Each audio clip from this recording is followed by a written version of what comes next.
well together.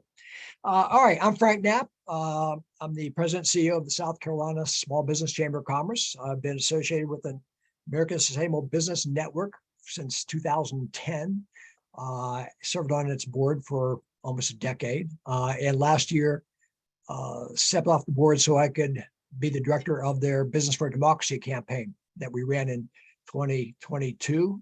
Many of the folks here on this webinar were part of that. Some of our state collaborative members from the 8 states that we have built small business for democracy collaboratives. So thank you for being here. And we are addressing what we are going to do in 2023 and 2024. And this whole issue of ranked choice voting is really something that we are really watching and probably want to take part in supporting. And we have a couple of folks. Fair Vote is a big proponent of ranked choice voting. We have Rank the Vote. Nathan and Vinay are here they have a state operations promoting ranked choice voting. And our special guest today is Mr. Chris Saxman. Chris is the executive director of Virginia Free. It's a nonpartisan nonprofit established in 1988 that informs the business community in order to advance free enterprise and responsible pro-business government. Chris served in the Virginia House of Delegates from 2002 to 2010. In 2007, U.S. Senator John McCain asked Chris to co-chair his Virginia campaign for president. Chris is going to give us the history of the Virginia Republican Party's use of ranked choice voting for their choosing of GOP candidates for the statewide offices in 2021. So thank you very much, Chris, for being with us. And I'm going to turn it over to you. We're quite anxious to hear the story. The story of Virginia. It was a tumultuous Virginia Republican Party, which up until, first of all, thanks for having me on. Really appreciate the invitation. And it's always important, I think, to follow what I think was it Disraeli. Yeah, Disraeli said, remember the context. The context is everything when it comes to politics. And in this respect, it's really important when you think about what led to how Virginia Republicans chose this path. Since 2009, they had not won a statewide election. And the governor that was in place, Bob McDonnell, won in a landslide 2009 over Creedy's. Then he got into significant legal problems and had a court case go to the Supreme Court on a corruption charge. So the brand for the Republicans was bad. They had a very difficult nomination process in 2013, the following year, the following cycle, and they lost ostensibly a three-way race that they should have won in 2013 for governor. They didn't. They had a third-party candidate chip away some of the votes that they would have had. So the brand was eroding on a statewide level, and it has steadily done so over time. But they had maintained a very healthy majority and I say they just because even though I participate in certain levels within the Republican Party today, I want to try to remain as objective as possible, nonpartisan, just to keep it clean here. The brand had eroded so much that if the Republicans did not win in 2021, and I can't emphasize this enough, they were going to be a third party in a two-party system. There was no way back to a statewide victor for the top three offices, governor, lieutenant governor, attorney general. The 2021 was it. And that was confirmed to me by the executive director of the Republican Governors Association, Dave Rexford, who's from Virginia and ran those campaigns in 2009 and 2013. He was the campaign manager. He was the executive director of the Republican Party of Virginia. And I've known Dave for 22 years. He ran my original campaign in 2001. Okay, so I go back a long way. So the situation was very, very dire going into the cycle for Virginia Republicans, regardless of the method of nomination, regardless of the nominees, they were down. They chose in 2020, they used ranked choice in their, I believe in their convention, to choose their party chair. And I don't think it was just a way to get it done, like a lot of things were in 2020. Got a hand up. Sorry, pocket dial, disregard. I'll apologize. I was like, wow, there's a real election nerd right there. She's already shooting in. No, my bad. We call Virginia election nerd Disneyland because we have an election of consequence every year. We don't have a year off. Okay, that's why a lot of things are, Virginia is a testing ground. It's a bellwether. It's a lab rat for just about every political organization and reform group on any number of issues. And it's just, it gets to be a bit much. But so they used it successfully in 2020. Not a lot of fanfare in choosing their party chair, Rich Anderson, former member of the House of Delegates, good guy. And there's two factions in the Republican Party in the state central committee. One who wanted to have a nomination by a convention, and the other who wanted to have it by a primary. And it was the primary crowd versus the convention crowd. And they've been fighting over this for years. All the while, the brand has been eroding, and the organization itself couldn't define the manner of the process that they were going to use for their nominees, the nomination in 2021. They had political battles that were publicly streamed through Facebook, all these state central committee meetings they couldn't make a decision. And the fights were long, arduous, painful, personal. It was awful. I mean, I would watch just in disbelief that these people who wanted to have nominees to run the state couldn't come up with a way to nominate their own party nominations. They couldn't decide how they were going to run themselves, let alone the Commonwealth of 8.5 million people. It was staggeringly stupid.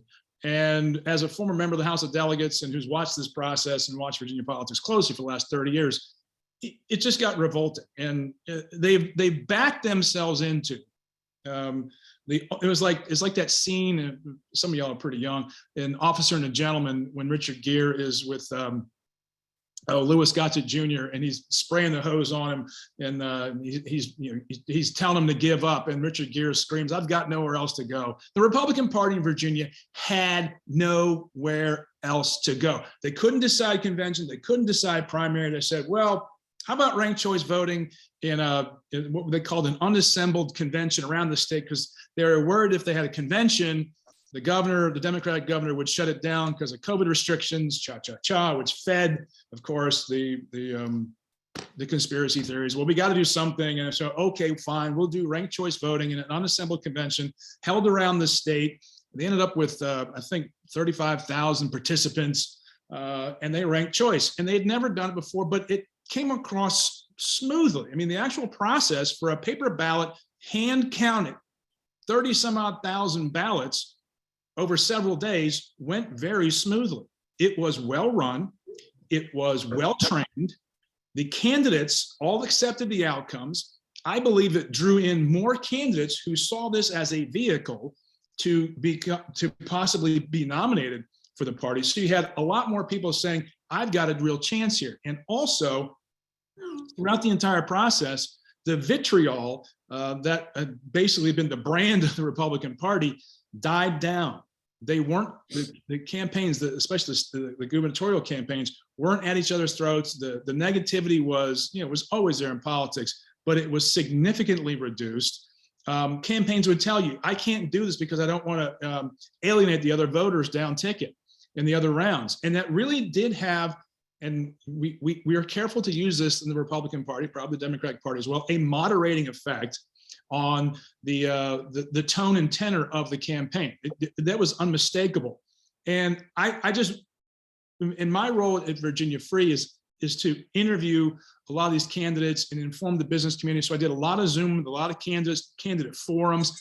I'd have all of the gubernatorial candidates on, or all the AG candidates on, or all the lieutenant governor candidates on, and we would do it on Facebook and YouTube and whatnot, and just developed an engagement. And you saw that there wasn't a lot of backbiting. There wasn't a lot of attacking. And it came across very, very effectively. It worked well. And another reason why it works so well is they did it a month ahead of time, because if you have a non-primary in Virginia, you can set your own date. and the party ran it. So they had a month head start on the Democrats, who had a primary, and they were still in the primary attack mode, driving down their negative campaign. So the Republicans held theirs, 3 days of counting. I think they went governor first, lieutenant governor, attorney general. It was, I forget which ones they did on which days, but it was fascinating to watch. And of course, since this is election nerd Disneyland, all the election nerds were glued to one particular website, VPAP, the Virginia Public Access Project, which is a wonderful resource in Virginia. Your state should have a similar entity. I highly recommend them. But we were all watching the balloting in real time, and it was like this, election drama, and it was kind of fun to watch. And this is like election nerd graduate school for a lot of us. It's like watching the Final Four in politics in Virginia. Anyway, no one complained about it except for the campaign consultants. And during the balloting, I ran into one of my former legislative aides who works for one of the candidates for governor who did not win. Very well, he was self-funded, very wealthy guy, and was trying to position himself as like the extra conservative, angry guy. It didn't really sell, obviously, because he didn't win.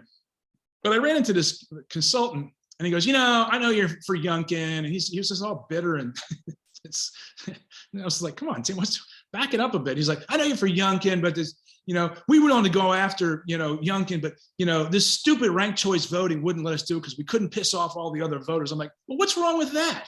Why can't you just like go out there and earn the votes on your own versus like tearing the bark off a guy and trying to like reposition yourself for the general election? I think that model is just not working for the Republican Party these days, guys. You haven't won since 2009. It's been 12 years, and we do this every year. You got to come up with a different formula.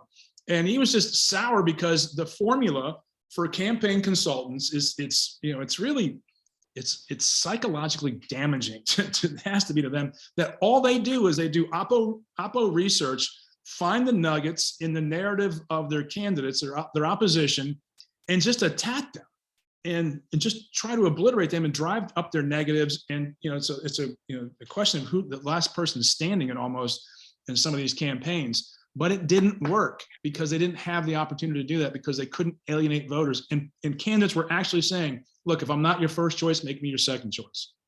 This was like Abraham Lincoln, 1860. The second choice could have won. Not in this case. All three of the leaders going after the first round all held their leads and all won majority outcomes. So that success, even though it wasn't seen as a success per se for the Republicans, they just had their nominees and everyone unified in the party very quickly, which they didn't attribute to ranked choice voting. I do. I think it was a very important part of the Republican unity throughout the summer when they had to get their favorables up, because in Virginia, we have a 45-day window now of voting, which begins around September 22nd, 23rd every year now. So the campaign, the timeline, the calendar is condensed significantly. So the whole calendar shifts backwards. And so from primary day to voting day, it's much shorter than it used to be, a full month. And so it was a full month shorter for the Democrats, but the Republicans had a lead. And because the Democrats were attacking each other, Glenn Youngkin could get his favorables up to the point at which the Republican Governors Association could come in with $15 million in August, take over the ground game, and set themselves up for getting close to winning. And their poll numbers kept coming up and kept coming up.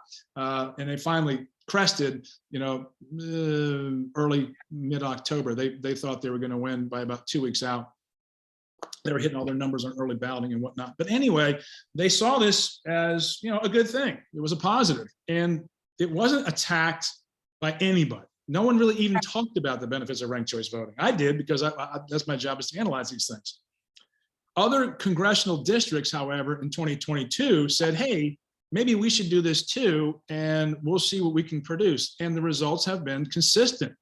Through a ranked choice voting format, the candidates who are the nominees came out with a far higher favorables and lower unfavorables, which is absolutely critical in campaigns. A fave-unfave rating ratio is really, really important in determining how successful that candidate is going to be. And the Republicans put out, better candidates through the ranked choice voting format. And they also had more candidates try because they had a chance in the ranked choice format, because it levels the playing field from a cost perspective as well.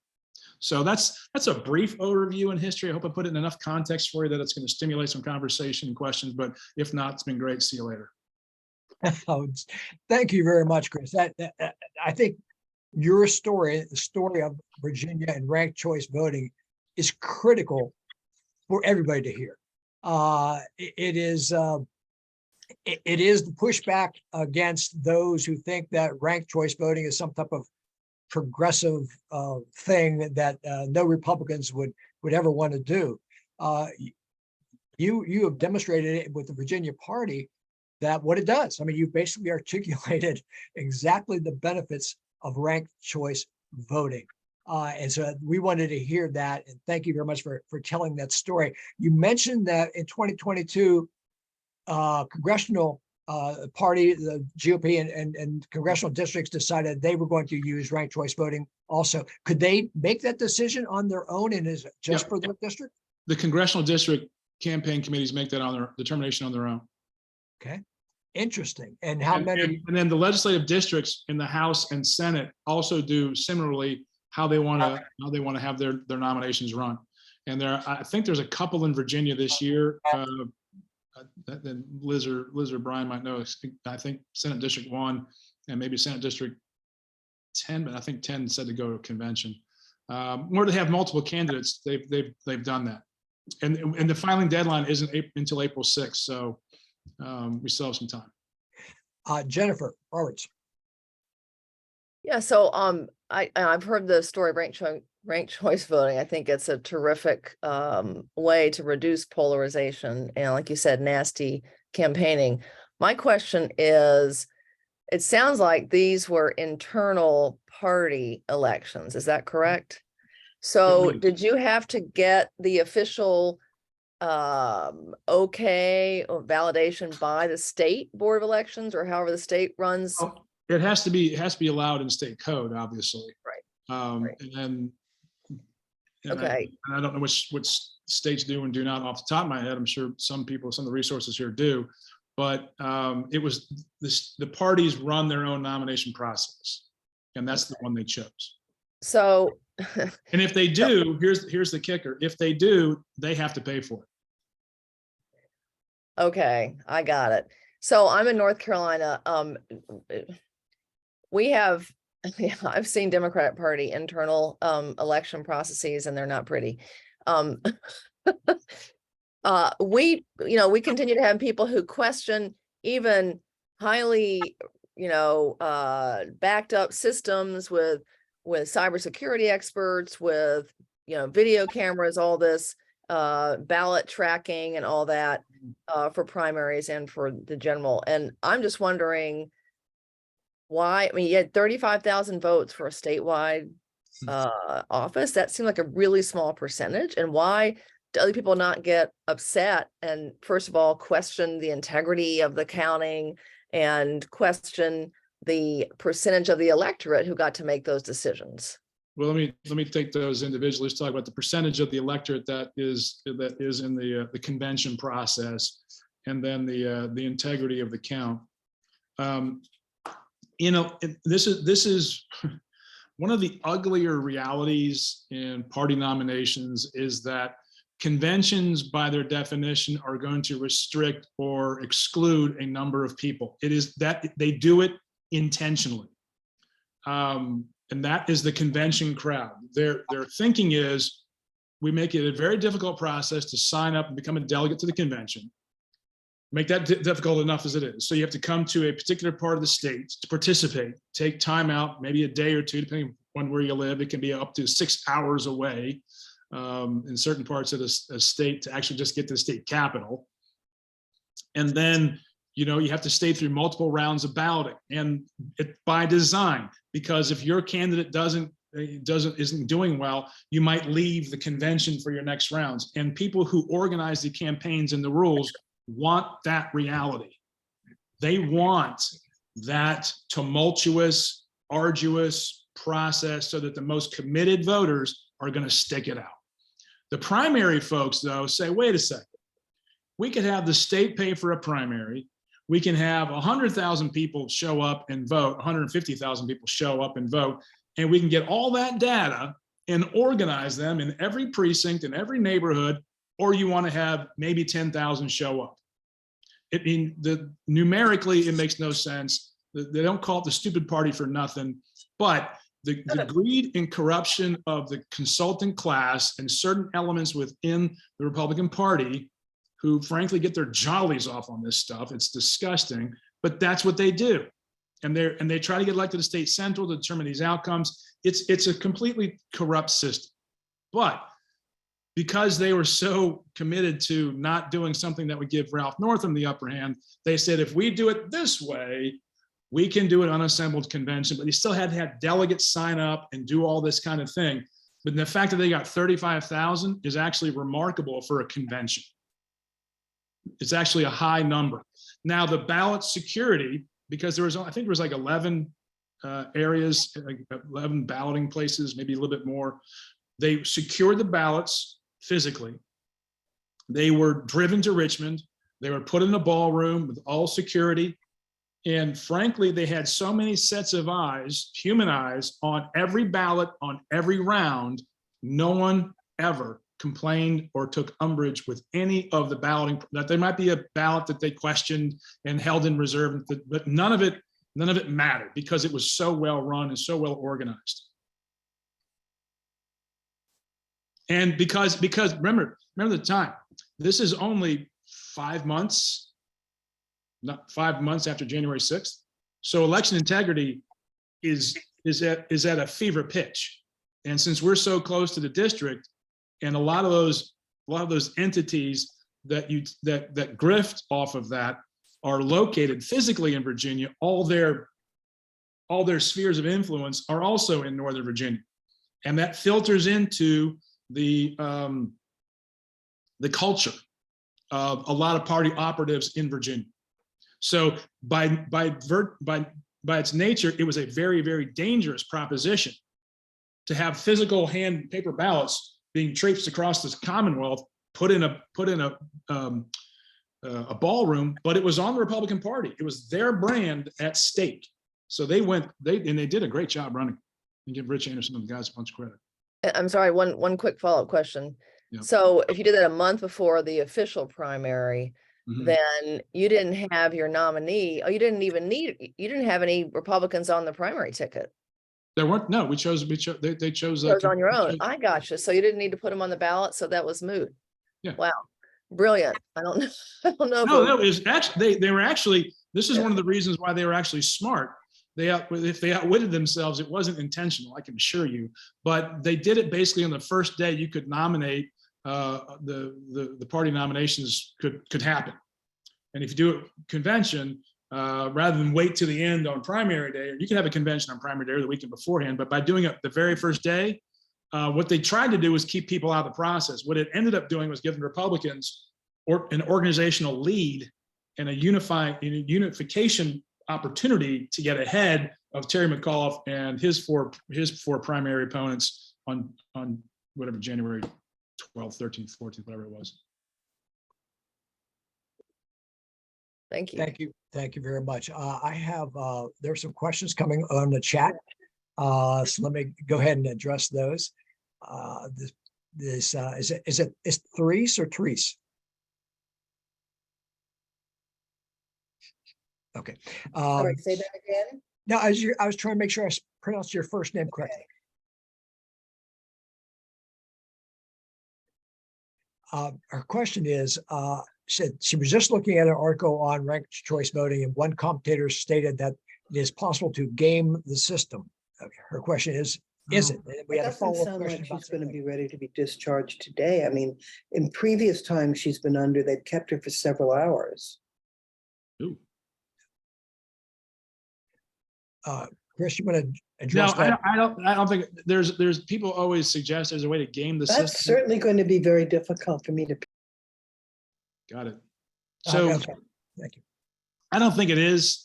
People always going to throw these, I don't want to call them lies. They're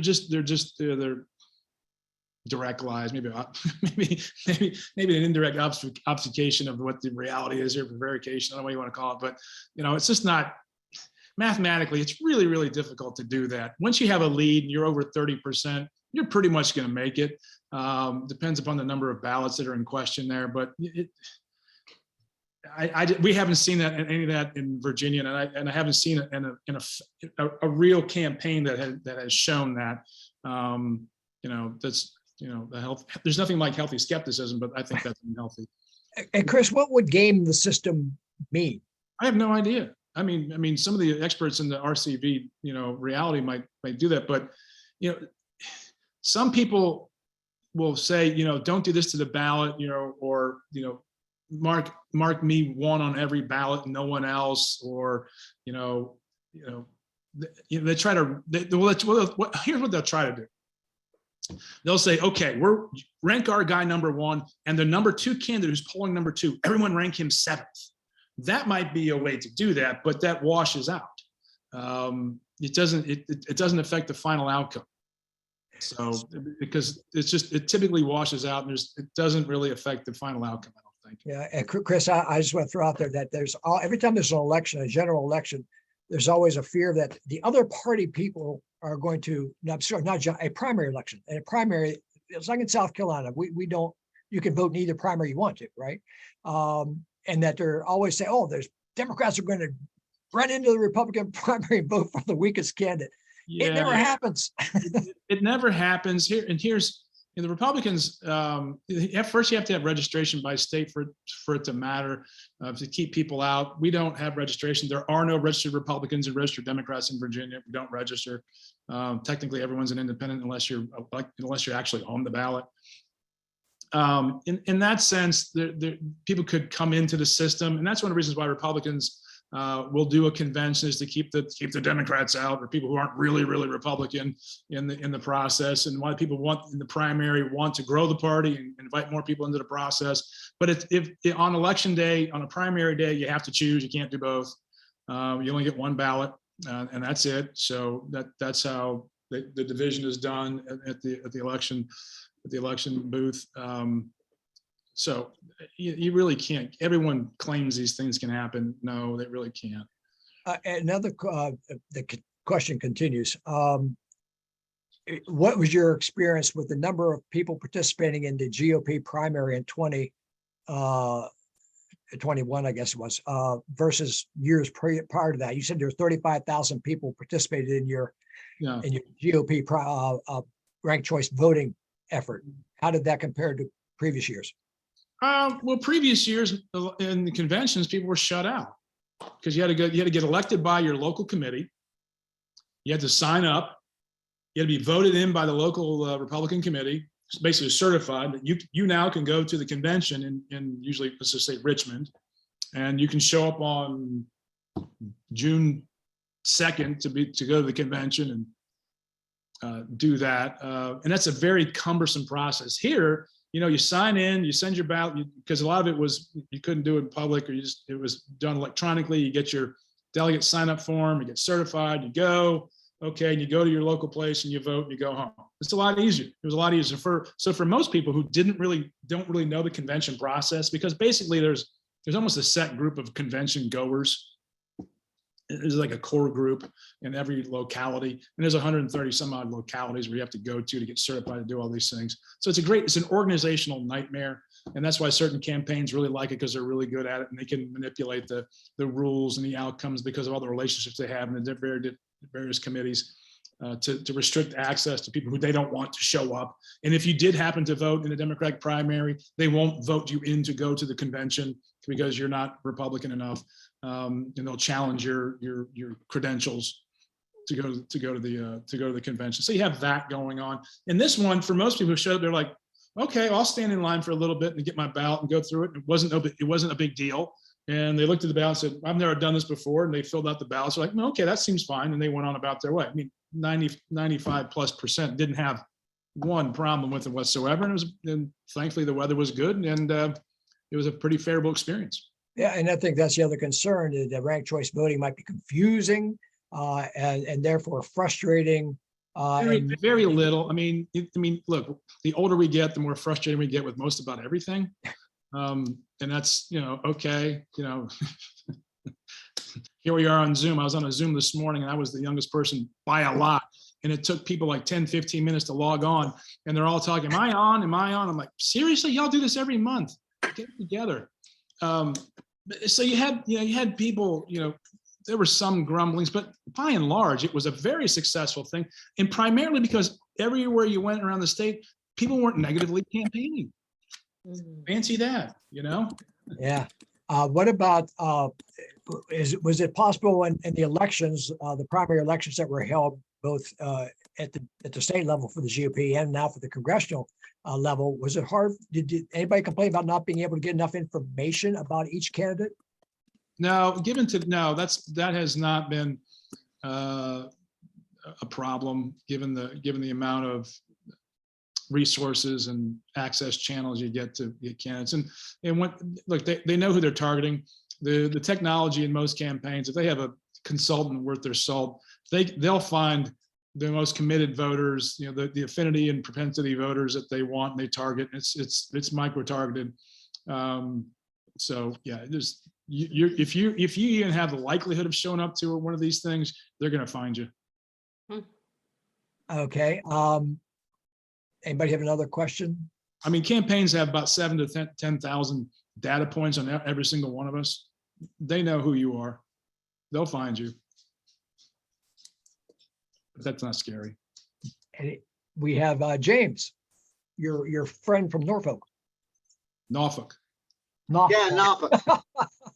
Careful. You won't come home. Yeah, I got a question. So in the aftermath of the RNC policy to be against ranked choice voting, what is the state party going to do in the future? Is there any position on that? Or does the state act differently? Or No. what's going on? What's in the crystal ball on that? The RNC is not well regarded by most state parties. Just FYI, it's usually, the Republican National Committee is, they passed a resolution and it was an over the top resolution that didn't really talk about, I think, the nuts and bolts of what they're trying to do there. I think what's going on, going back to our previous conversation, part of the conversation about primaries and conventions, I think the Trump people are trying to get it to a convention and don't want ranked choice voting screwing it up for them, and having delegates chosen through the ranked choice balloting distribution process. And that's just my spidey sense. What they're trying to do is get it to a convention, and that's the part of the party that they would appeal to that crowd. So I see that as the problem that they're trying to get to. So the resolution that they passed, it'll be brought up, but each party is going to deal with their own things. I mean, I don't think it's going to affect Maine. If Vermont wants to do it, they can do it. I mean, it's just not, it's going to be up to them. They'll do what they want to do, and they'll tell the RNC to go pound sand. So you still see it possible to be used by Republicans in Virginia in the future? Oh, sure. Yeah. I mean, no one's going, oh God, the RNC said we can't do that. They just said they just don't like it. Okay, they don't like a lot of things, but what they really don't like is losing. And and I think it's just for this presidential cycle, and I think it's a Trump operation. I think it's being funded by Trump and his various PACs and entities all around the state and his supporters. And I think that's where it's coming from, because you hear the same themes, vibrations off this thing. It's just going to invite moderates, and they're going to infiltrate the party, and it's a bunch of hooey. Thanks for that, Chris. Yeah. Anybody else have any questions for Chris? Chris, what's the Democratic Party in Virginia going to do? They will pretty much, it's been an interesting switch in the aughts. The Republicans had far more aggressive primaries that defined their direction coming out of the 90s. The Republicans in Virginia were just a rock solid brand and doing quite well. They built almost a super majority in the House and a solid majority in the Senate. But for if George Bush hadn't been president, we'd have had we'd had two Republican presidents. If John Kerry had won, we'd have had two Republican back-to-back governors versus Mark Warner and Tim Kaine. And so the Virginia Republican brand was really, really strong. Fiscal conservatism, national defense, the whole bit. And we had a very big tax fight in 2004. Conservatives lost, and we had a split in the party. Massive amounts of primaries, very negative. This brought up the convention crowd. We want to get these, these tax raisers out of here. And they set their direction. And the direction it fed on itself, and they went too far, as all super majorities do. The Democrats now are in a similar position where the Republicans were about 15 years ago. They're coming into their own. They have a majority. It's seen as a purplish trending blue state. We're on par with Colorado, New Mexico, Minnesota. We're not competing politically with Carolinas and Georgia anymore. We're just not that. We're not there anymore. Which changed quite a bit. So the Democrats now are having their own definitional conversation. Who are we and which way we're going to go? And there are a lot of nomination contests. As a result, we are going to lose, and also with the redistricting process that was put in place, so the district lines are largely permanent, almost permanent, and not drawn by the legislature anymore. Those lines were not drawn by the legislature. We are going to have retirements of over, I think, 450 years of institutional service is going to retire, not be defeated, but retire. So we have this big change in Virginia politics that's occurring. Democrats are having a lot of challenges, a lot of nominations that will determine their direction. Until they start seeing multiple candidates in those contests, they wouldn't have ranked choice, because you're going to get to a majority. And one of the things I think ranked choice does well is it gets the public to a majority. It says, well, we didn't win, but that person got the majority, so you can't knock the majority, right? We're a majority, hopefully a majoritarian country. So the Democrats are having that conversation, and they'll probably start seeing multiple candidate races and eventually go to ranked choice voting, as the Republicans have. And they've done it already at the local level. And I think some localities have voted in because they have a lot of candidates who show up to be Arlington City Council or school board or whatever. And they're starting to use that more and more, but it's gone well. I think overall, no one's knocking the system. It's again, what the system produces as a product. And I think from a business perspective, the fact that it's less vitriolic, less negative, you can discuss more deeply issues of import, that you can get into issues like workforce development, you can get into issues like mental health, you can get into issues like infrastructure that are important to the business community, and have them gravitate up and filter up into the party structures on both parties, frankly, rather than have it trench warfare. We're further to the right than you are to the right. We're further to the left and you are to the left. So the Democrats will have that. They'll probably go a little bit too far out on the left on their nominations this year. And that'll probably hurt their brand a little bit. They'll try to reel it back. And you'll probably see more candidates in the future cycles come up. Again, we do this every year in Virginia. So I think you'll see they'll need the moderating force as a brand. So your experience is that the business community, large and small in Virginia, gave ranked choice voting a stamp of approval? No. No, they did not? No, they just haven't been asked the question. Okay, so have you heard from any business organizations or the overall impact? Just my job is to feel out the business community and communicate that back to the political community and vice versa. So if polled, I think they would say, yeah, we like the outcomes of the process. We think that Glenn Youngkin is a really good candidate. A lot of them supported him, and I think if they were told, but they don't pay attention to this stuff. They're not locked in. They can be shown the benefits of it, and they, by definition, will want more moderate, pro-business, reasonable people. Sane is a big word we hear these days when we talk to them. They're pro-sanity when it comes to politics. So they will, you can move them in this direction, say these are the reasons, but when you're messaging it, you could also have it as a negative force for certain political parties and entities in those political parties, consultants, mainly the grifting class, who want to take advantage of. See, they're trying to get moderates in here. They're running away from the cause, from both sides. It gets nauseous, but you get my drift. Very, very good. Any other questions for Chris? Yes, I have a question. Hey, Alan. Alan, by the way, is from our friend out in California, as is Michelle. Hi. So you've made a very strong argument that ranked choice voting in a party primary benefits candidates because the winner emerges with fewer negatives and higher positives and is more likely to win the general election. But I think your state is unusual in that the two parties can independently decide how to run the primaries. Here in California, for example, we have a so-called jungle primary where candidates from all parties enter and the top two move on to the general election. So it's the state government that decides how everybody does their primaries. So in a state like that, ranked choice voting is going to benefit candidates of your party. It will also benefit candidates of the other party because both parties will be required to vote in the same way. So what is the argument? I'm looking for a selfish argument that